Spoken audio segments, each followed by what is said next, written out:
টেলিভিশনের পর্দায় অভিনয় করে নিজেকে সেলিব্রিটি করতে চান? তাহলে আর দেরি করছেন কেন? চলে আসুন লহরী প্রোডাকশনসে। একগুচ্ছ টেলিছবি, রিমঝিম বৃষ্টি, আসন্ন মেগা সিরিয়াল খেলে যায় রৌদ্র ছায়াতে অভিনয় করে নিজেকে রাতারাতি স্টার করে তুলুন। আমাদের head office 21 Moyradanga road, Kolkata 36, Baranagar, Shashthitala bus stop. আমাদের দূরভাষ 9038928754 এবং 7890471050। লহরী প্রোডাকশনস আপনাকে দেবে সাফল্য। ভীষণ ভালো শুট করেছিল, খুব ভালো লাগলো শুটটা। আর আমরা গর্বিত এই লহরী প্রোডাকশনসের সঙ্গে যোগদান করে। খুব ভালো লেগেছে আমাদের এই অনুষ্ঠানে অংশগ্রহণ করে। এখানে এসেও এখানে খুশি লোকদের দেখে, লহরী সবাইকে দেখে আমার খুব ভালো লাগছে। আমি আদ্যাশক্তি মহামায়া প্রজেক্টের সঙ্গীত পরিচালনা করছি আর কৃতজ্ঞ জানাই লহরী প্রোডাকশনসকে। আশ্বিরের শারদ প্রাতে বেজে উঠেছে আলোকমঞ্জিত, ধরণীর বহিরাকাশে অন্তরিত মেঘমালা, প্রকৃতির অন্তরাকাশে জাগরিত জ্যোতির্ময়ী জগন্মাতার আগমন বার্তা, আনন্দময়ী মহামায়ার পদধ্বনি অসীম ছন্দে বেজে উঠে রূপলোক ও রসলোকে আনে নবভাব মাধুরীর সঞ্জীবন। তাই আনন্দিতা শ্যামলী মাতৃকার চিন্ময়ীকে মৃন্ময়ীতে আবাহন। আজ চিচ্ছক্তি রূপিণী বিশ্বজননীর শারদশ্রী বিমণ্ডিতা প্রতিভা মন্দিরে মন্দিরে ধ্যান বোধিতা।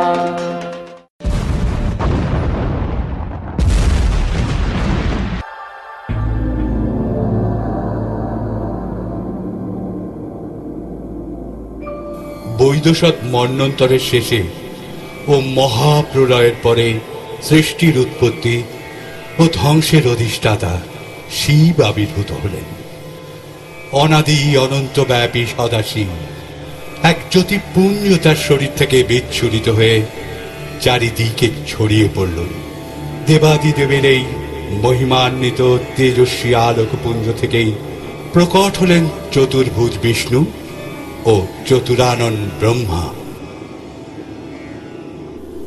ভগবান শিব তার সদাশিব জ্যোতি তরঙ্গের মাধ্যমে দান করতে বললেন। এই তিনজনই ব্রহ্মার মানস পুত্র রূপে চিহ্নিত হলেন।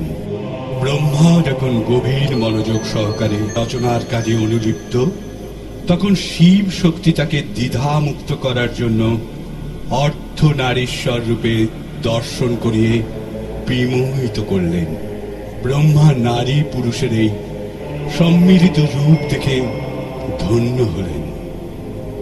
এরপর শিব তার রুদ্রাবর্তের নিয়ে কৈলাসে গিয়ে প্রকট হলেন আর মাতা শক্তি নারী অবতার রূপে দক্ষরাজের কন্যা রূপে জন্মগ্রহণ করলেন।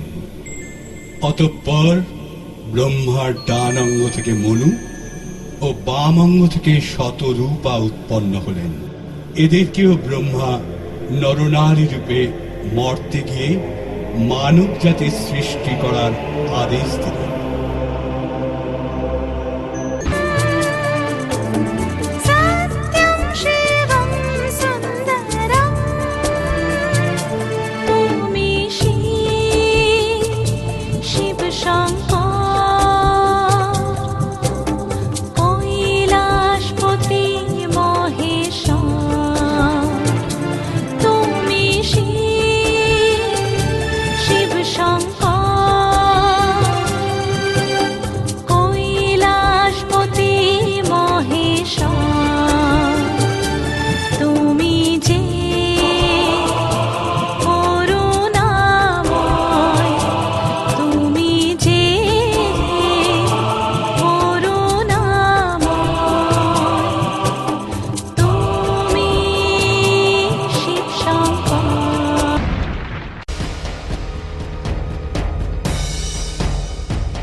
আসো,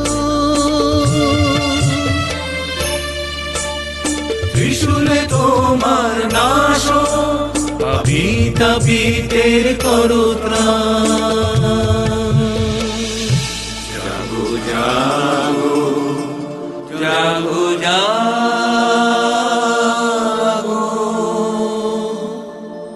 জাগো জাগো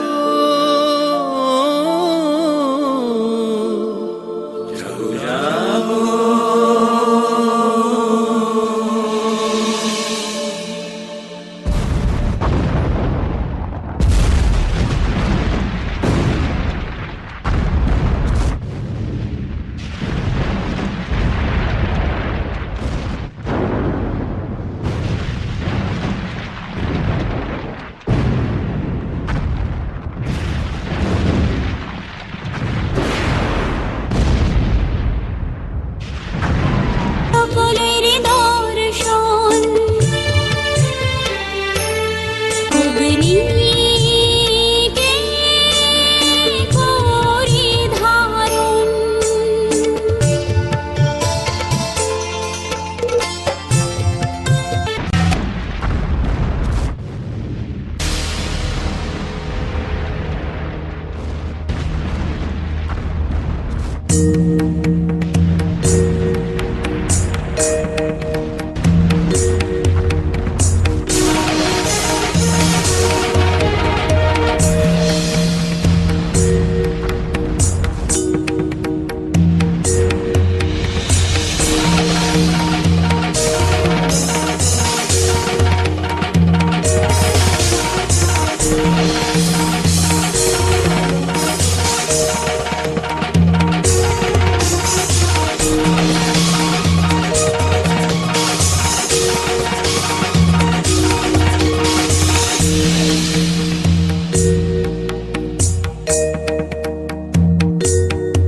সমগ্র দেবকুলকে বিপদ মুক্ত করবার জন্য আমার সৃষ্টি হয়েছে।